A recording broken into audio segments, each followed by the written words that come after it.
Hello viewers, நான் உங்கள் கௌசி. நீங்கள் பார்த்துட்ருக்குது அக்னி சிறகு. இன்றைக்கி எபிசோடுக்கான ரிவ்யூ என்ன அப்படின்றத பார்க்கலாம். எபிசோடை பொறுத்த வரைக்கும் சாமுண்டீஸ்வரி ஒரு பூமி பூஜைக்கு போயிருக்காங்க. கூட கார்த்தி இருக்கார். கார்த்தியை தேடி ஆனந்த், அருண், ராஜா இவங்க 3 பேரும் கார்த்தி இருக்கிற இடத்துக்கே போகிறாங்க. கார்த்தி இவங்களை பார்த்துட்டு இங்கே எதுக்காக வந்தீங்க அப்படின்னு சொல்லி கேட்கும்போது, முக்கியமான ஒரு மீட்டிங் இருக்குது, நீ அதை அட்டன் பண்ணியே ஆகணும் அப்படின்னு சொல்ல, இதெல்லாம் முன்கூட்டியே பிளான் பண்ண மாட்டீங்களா, திடீர்னு வந்து நிற்கிறீங்க, அந்த அம்மா பார்த்தா என்ன ஆகுறதுன்னு கார்த்தி ஒரு பக்கம் பயப்பட, யாரோ ஒருத்தர்கிட்ட பேசிகிட்டு இருக்கதை பார்த்து சாமுண்டீஸ்வரி யார் என்னன்னு கார்த்திகிட்ட விசாரிக்க, லண்டனுக்கு வழி கேட்குறாங்க, அதுதான் சொல்லிக்கிட்டு இருக்கேன்னு சொல்லி சமாளிக்க, சரி அந்த அம்மா பார்க்குறதுக்குள்ள இந்த இடத்த விட்டு காலி பண்ணுங்க, அந்த கோவில்கிட்ட வெயிட் பண்ணுங்க, நான் வந்துடுறேன்னு சொல்லி கார்த்தி அவங்கள அனுப்பி வைக்க, இங்கே சாமுண்டீஸ்வரி பூஜை அட்டன் பண்ணிகிட்டு இருக்காங்க. கார்த்தி அங்கே மீட்டிங் அட்டன் பண்ண போயிட்டாரு.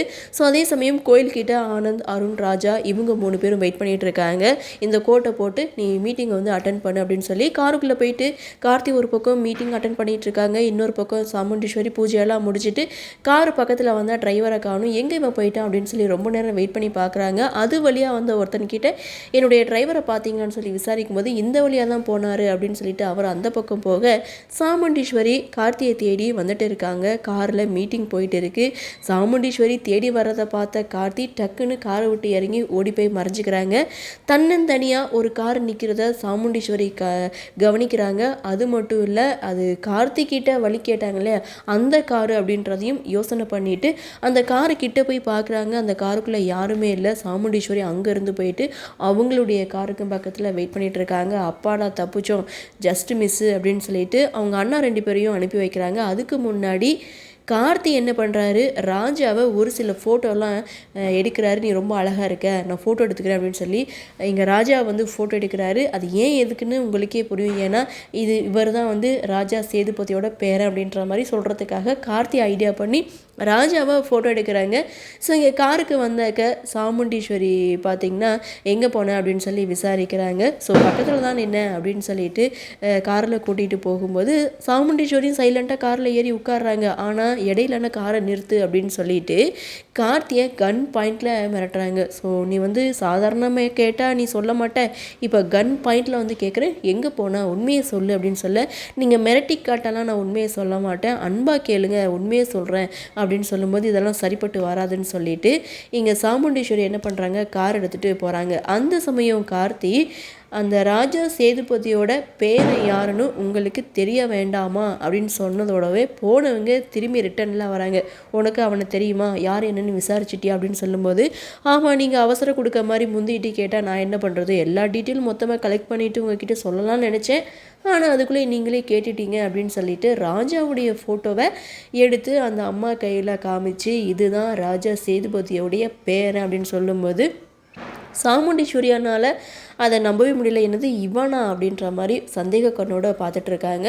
ஸோ இன்னொரு பக்கம் கார்த்தி சாமுண்டீஸ்வரிக்கு ஒரு சில கண்டிஷன்லாம் போடுறாங்க. நீங்கள் தான் என்னை வேலைக்கு கூப்பிட்டீங்க, நானாக வழியக்க உங்ககிட்ட வேலைக்கு தேடி வரல அப்படின்ட்டு, என்னுடைய சுய மரியாதைக்கு ஏதாவது பங்கம் வந்ததுன்னா நான் வேலையை விட்டு போயிடுவேன், இந்த கார் திறந்து விடுறது இது பண்ணுறதெல்லாம் எனக்கு வேலையே இல்லை, உங்களோட உயிருக்கு ஆபத்து வராமல் பாதுகாக்க வேண்டியது என்னுடைய பொறுப்பு, அதுக்கு நான் என்ன வேணாலும் பண்ணுவேன் அப்படின்னு சொல்ல, நீங்களே யோசிச்சுக்கோன்னு சொல்லும்போது அடுத்த செகண்ட் சாமுண்டீஸ்வரி கார்த்தியை டிரைவரை கூட்டிகிட்டு வீட்டுக்கு போகிறாங்க.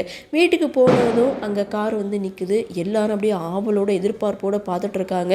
சாமுண்டீஸ்வரி கார் கதவை அவங்களே திறந்துட்டு இறங்குறத பார்த்து எல்லாருமே செம்ம ஷாக் ஆகுறாங்க. சுவாதி இவ்வளோ தூரம் அவர்கிட்ட சொல்லியும் அவர் இது மாதிரி பண்ணுறாரு, அம்மாவே கார் கதவை திறந்துட்டு வர்றாங்களே அப்படின்னு சுவாதி ஒரு பக்கம் நினைக்க, இன்னொரு பக்கம் மயில் வாகனம் அத்தைக்கிட்ட இப்படி ஒரு மாற்றமா, இதெல்லாம் அவன் தான் பண்ணியிருப்பான் அப்படின்னு சொல்லி இவங்க 2 பேரும் மாமனாரும் மருமகனும் பேசிக்கிற, எப்படியோ நாம் செய்யாததை வந்தவன் செய்கிறான், அதுவே ரொம்ப சந்தோஷம்னு சொல்லி எல்லாரும் பேசிகிட்டு இருக்க, அங்கே தான் சாமுண்டீஸ்வரி எல்லாரையும் கூப்பிட்டு ராஜா சேதுபதியோடைய பேரன் இவர் தான் அப்படின்னு சொல்லி எல்லாருக்கிட்டையும் அவருடைய ஃபோட்டோ வந்து காமிக்கிறாங்க. ஆனால் மயில் வாகனம் அண்ட் ஒரு மாமனார் ராஜா இவங்க 2 பேருக்கும் சந்தேகம் இருக்குது. என்னது ராஜா சேதுபதிக்கு இப்படி ஒரு பேரனா, அவங்க மருமையனை பாருங்க அப்படின்னு சொல்ல, இவன் பூட்டு திறக்கிற மாதிரி தான் இருக்குது, ஆனால் கோயில் பூட்டை திறக்கிற அளவுக்கு இந்த மூஞ்சி கிடையாது, எங்கள் முகத்துலலாம் ஒரு கம்பீரம் இருக்கும், எங்கள் குடும்பத்துக்குன்னு ஒரு இது இருக்கும், இவன் என்னென்னா இப்படி இருக்கிறானே அப்படின்னு சொல்லி ஒருவேளை ஃபோட்டோவை மாற்றி கீத்தி கொடுத்துட்டானோ அப்படின்னு சொல்லி கேட்கும்போது,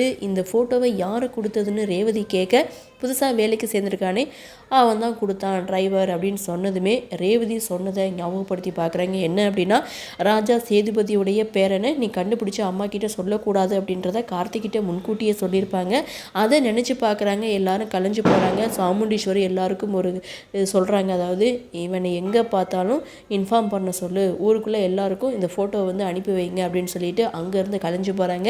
கார்த்தியும் கார் சாவியை கொண்டுட்டு என்ட்ரி கொடுக்க, உங்ககிட்ட ஏற்கனவே சொன்னேன் உன்னால் ஒரு உயிரும் போக போகுது, நீ கொலகாரனாக ஆக போகிற அப்படின்னு சொல்லிட்டு கார்த்திகிட்ட கோவப்பட்டுட்டு ரேவதியும் அங்கேருந்து போகிறாங்க. கார்த்தி ஒரு யோசனையில் நின்றுட்டுருக்காங்க. இத்தோட இந்த எபிசோடை முடிச்சிருக்காங்க.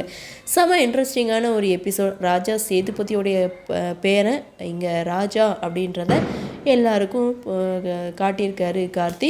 ஸோ அவர் தான் உண்மையான பேரன் அப்படின்றது எப்போ தான் வெளிவர போகுதுன்னு தெரியல. கண்டிப்பாக ஒன்று அவங்களுடைய மாமனாருக்கு தெரிய வரும், இல்லைனா ரெண்டாவது பொண்ணு ரேவதிக்கு தெரிய வரும். அது நம்மளுக்கு தெரியும். ஸோ பார்க்கலாம் அடுத்தடுத்து என்ன மாதிரியான சுவாரஸ்யத்தோடு கதைக்கள நகர்வை கொண்டு வராங்க அப்படின்றத நாமளும் பொறுத்திருந்து பார்க்கலாம்.